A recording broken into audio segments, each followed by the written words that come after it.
ဒါမှမဟုတ်ဆေးကမှာညီမမီးတောင်နဲ့ငယ်တော့ကမီးထီသွားတဲ့အမယုတ်ကလေးကိုဆရာဝန်နဲ့တိုင်ပင်ပြီးတော့လာလောက်တာခွဲစိတ်ပြီးတော့3လပဲရှိသေးရပါတော့ဇက်ကအရန်ကောင်းတယ်ပြီးတော့ငငယ်ရဆိုရင်ဒီကောင်လေးမှာတော့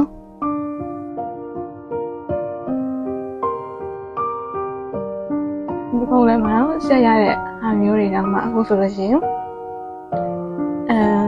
စင်မနဲ့အဆင်ပြေသွားတဲ့အတွက်လီစိတ်ကောင်းလေးကျေးဇူးတင်ပါတယ်